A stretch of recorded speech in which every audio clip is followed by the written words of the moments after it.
My video for May the 25th, 2018 is entitled, Our Challenge is Ending the Elite's Free Ride.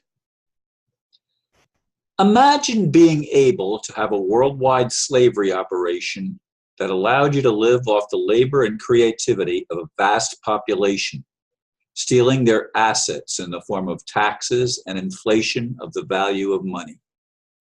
That's the position the so-called elite have enjoyed for a long time.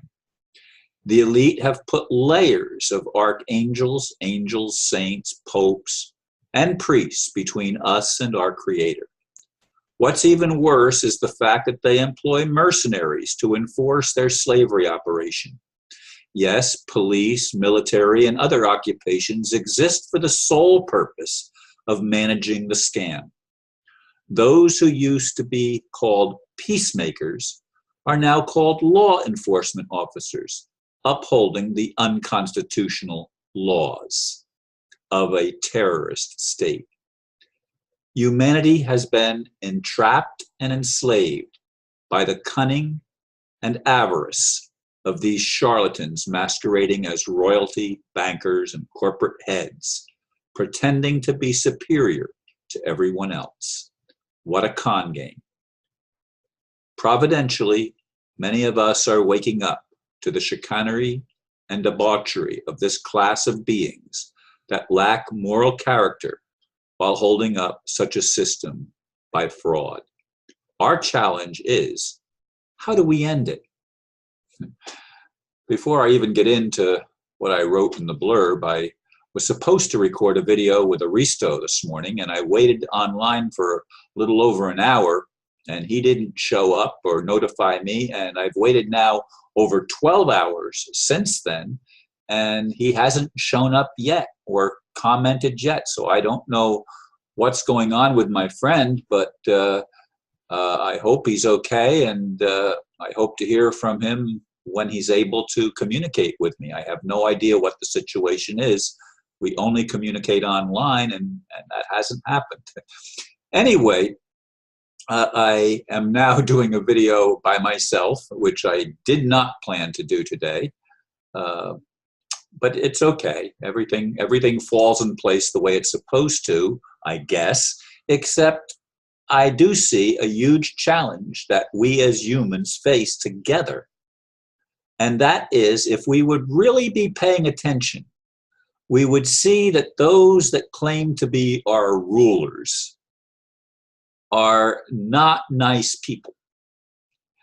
They don't work for a living.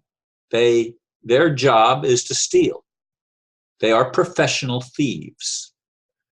And in order to maintain their thievery, they have to employ a whole bunch of people that aren't awake, that have no clue what they're doing. They think they're just getting a job, and they do what they're told because the boss told them that that's what they're supposed to do. It doesn't matter that they're abusing other human beings. It doesn't matter that they're violating human rights. It doesn't matter that they are working for a criminal class of beings that may or may not be human. I question whether demons are human or not, or what classification you'd even like to place on those elite beings that are so supposedly royal families and supposedly international bankers and supposedly the bosses of our world. Folks, I don't know about you, but I'm tired of having bosses.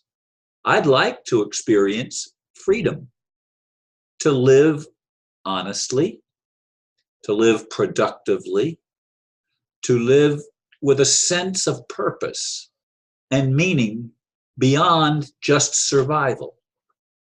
I don't look for my own salvation. I believe if there is a God, that ultimately my life will show that I have made choices for the good of humanity. I seek, though, not just for myself, but for all of us, freedom to be, freedom to express ourselves without hurting others, without enslaving others, without entrapping others. I mean, almost every what do you call it? Almost every system in our world, from religion to politics to the media to the corporations to and businesses, just everything has been infiltrated by those that, from my perspective, are dark souls, dark beings that do not have love in their hearts. They seem to be incapable of telling the truth. They pervert everything that's decent. They pervert kindness. They don't have the ability, in fact, to be kind. These things trouble my soul, and they make me challenge my own reason for being. As I've said so many times in so many videos, before I was even born, my parents dedicated me to God. Now, of course, I didn't know what that meant when I was a little kid. But as I got older and I began exploring, I realized that a lot of what I was being told was about control. Well, you can't read that because that's not our belief system. That's what the minister told me when I was just about, 13 years old or something like that. You can't read that. And it was the Plain Truth magazine that my friend gave me. And I have been exploring ever since. First, other Christian religions or those that talked about the Bible and stuff like that. But then I got into the Bhagavad Gita and some of the other religious writings. And I began at this late stage in my life to even question the Bible. And I used to read the Bible through every year, year after year, faithfully, sometimes more than once in a year, all the way through. I was convinced that the Bible was the Word of God, and I do still believe that the Bible contains words of inspiration. But I also believe that other so-called sacred writings contain inspiration, and none is superior to the other, and we get the best viewpoint if we compare them to the best of our ability. Not that we have time in the crazy world that we live in to do all the studying that would be required, but we can at least make an effort to think outside the box. And that's what's required if we're going to actually break down and expose the system of fraud. And we have to do that if we're going to be free. It's not something that I can do for me, and that's good enough. That's the way some people's spirituality works. As long as I'm happy with it, I'm okay. Well, no.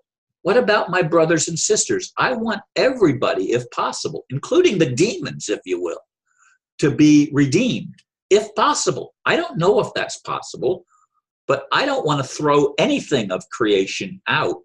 I don't want to put anything away and separate myself from it because I'm part of the whole. I'm not an individual that's separate from the whole. I'm an individual that's just one piece of a much larger picture. And I'd like us all to be able to see that, because unless we can see that, we can't get beyond the bondage of the lies that we've been told that make us think that we're separate, we're special, or something like that. We're not. Yet we all are special, but we all are, not some and not others. All of us are special. And this is the message that I think we need to get as humanity if we are to ever be able to rise out of the bondage and the slavery with which we've been controlled for eons. And yes, I mentioned the things in the blurb. The money system is a big part of it. We've got to get beyond that, even if it means giving money to a whole bunch of visionaries, as in the currency revaluation promises. Anyway, my time is up. Thank you, folks, for listening again. Namaste.